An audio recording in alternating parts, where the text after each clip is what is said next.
Okay, so I'm checking in from the practice room. It is Thursday morning, and the reason I'm making this video is because I got a call last night from a band that needs a fill-in drummer for tomorrow and the next night, so Friday night and Saturday night, and they asked me if I could fill in. So, interestingly enough, I had just been listening to the Drum with Mike and Eddie podcast where they were talking about not having any excuses, and specifically they were talking about not trying to get out of opportunities, not trying to make excuses for opportunities when they come up, and they were talking about gigs in particular. The only problem is that there are 36 songs to learn, and I've got stuff to do today. I've got my car in the shop. I need to teach most of the evening. I'm in the practice room right now, and basically I'm just gonna start cramming and hope that I can have all these songs down by tomorrow night. Okay, so I think this is the most amount of music I've had to learn in the shortest amount of time, and you can see it's all classic rock and it's all really well-known stuff, but I've never actually learned a lot of these songs. So this is what I'm getting into. I'm going to really have to triage here and figure out which songs I already know, and then which songs I'm going to have to chart out. And then when I do start making my charts, I think the game plan is going to be to figure out which songs are really carefully orchestrated, like Bohemian Rhapsody, and then, which of course I know Bohemian Rhapsody, but I don't think I've ever had to play it on drums, to be honest. And then, you know, there are songs like Under Pressure, where it's really just a groove and I just need to know when to begin and when to end. So I really shouldn't be making a video about this. I should really start working on the charts, so I'm going to start that process now.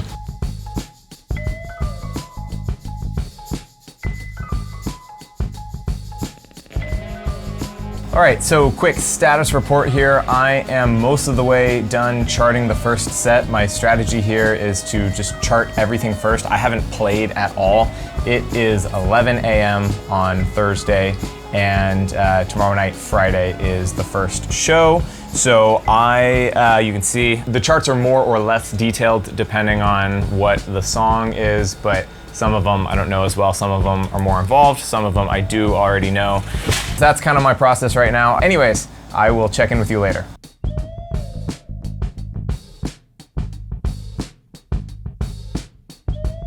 Okay, so checking back in, it is 12:48, so it seems like I'm making good time because I only have 8 more songs to chart, and some of them have been really easy, like Miss You by Rolling Stones, and then some of them aren't necessarily really difficult songs. I'm not really concerned about being able to play any of these songs, but songs like Live and Let Die by Paul McCartney and Times Like These by Foo Fighters, they just have a lot of stops and sections that you need to know and hits that you need to be able to hit. So in a half hour I need to go teach, and then that's pretty much the rest of the night. And then I've got tomorrow, which is like, okay, I've got all of tomorrow before the show. It's gonna take at least a couple hours to run all of these once.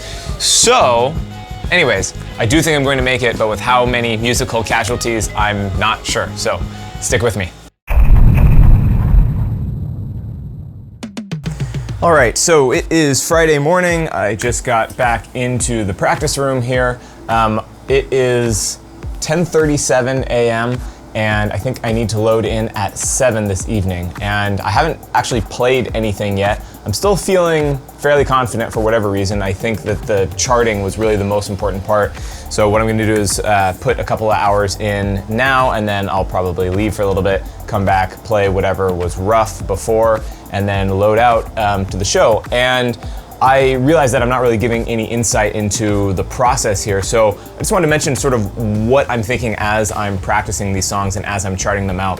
And really, it's less for me about getting things note for note, which would be impossible in such a short amount of time, but it's more about how I want the rest of the band to feel. So obviously they've never met me before. We're not having any rehearsal. The first time we play is going to be together on stage, and I want them to either not notice me or be pleasantly surprised. So I want them to have full confidence to play how they normally play, and I don't want them to feel like they're constantly having to check up on me or like hear a little thing that I got wrong or a thing that I do differently from the album or from their drummer.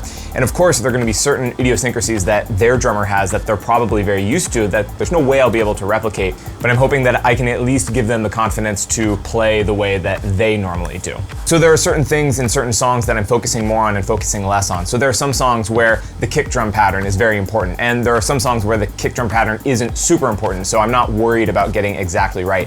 There are some fills in some songs that, of course, I'm not gonna learn the exact fill, but there are some that are really, really iconic, so I wanna make sure that I catch those. So I'm trying to mark those down in my charts, and I'm trying to catalog those as I'm listening to these songs. And fortunately, most of them are giant hits that we've all heard at some point before, so I at least have some familiarity with what are the iconic parts of each song. The other exciting thing is I think I might use 2 rack toms. I'm usually 1 up, 1 down, and especially for gigs, I'm almost always 1 up, 1 down. But for these classic rock songs, it's like, I just can't do some of these fills with 2 toms. So I'm gonna stop stalling, and I'm gonna get some practice in.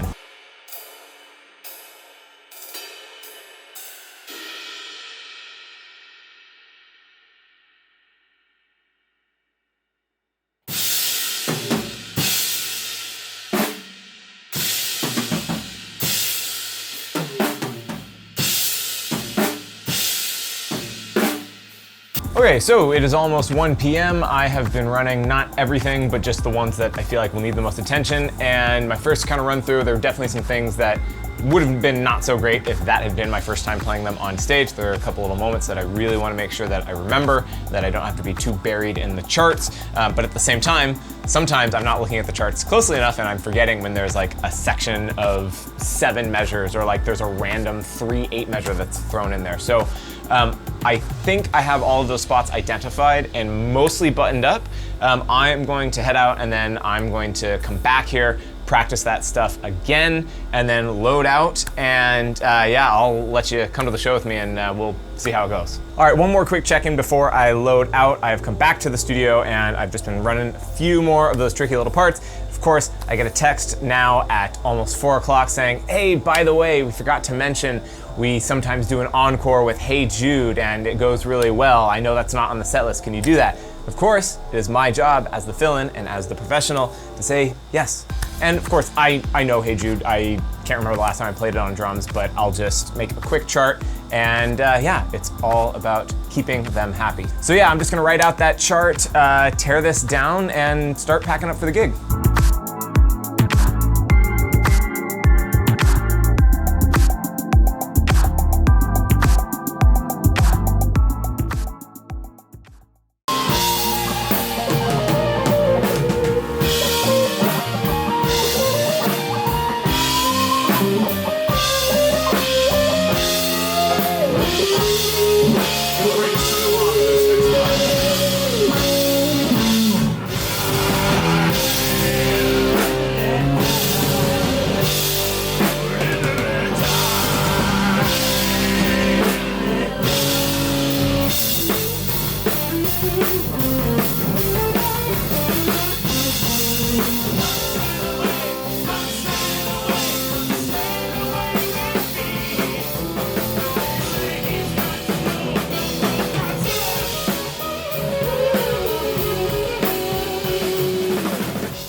Okay, so day after the show, you probably just saw some very rough sounding video of last night's performance, which was sort of an outdoor festival kind of thing. And then tonight is at a casino.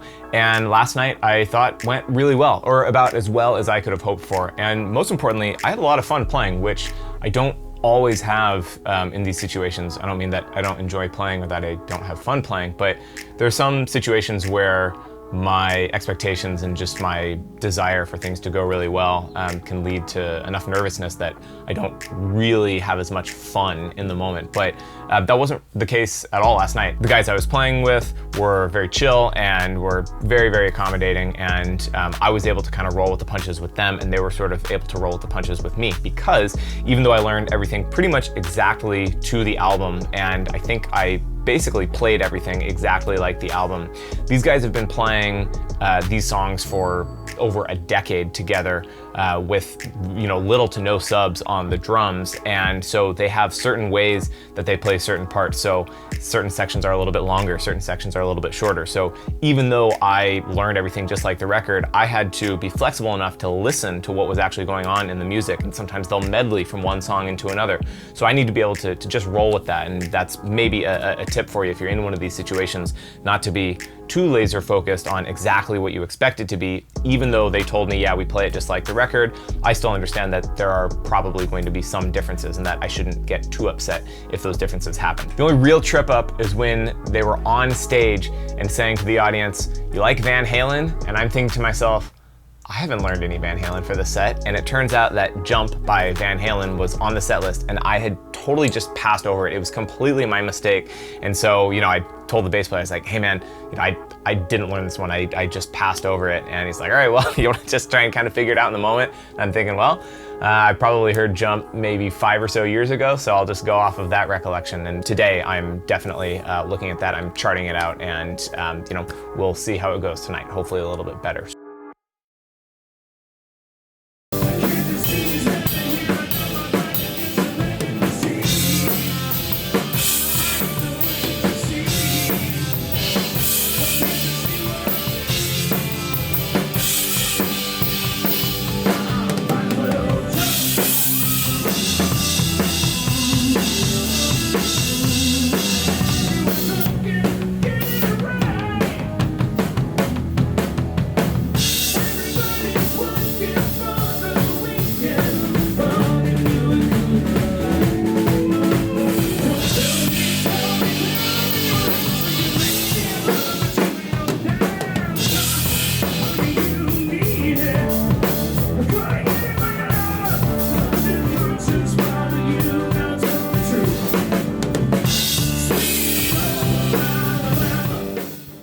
All right, so it is the morning after the casino gig. I am exhausted, played till about 1:30 and then about another hour drive back home.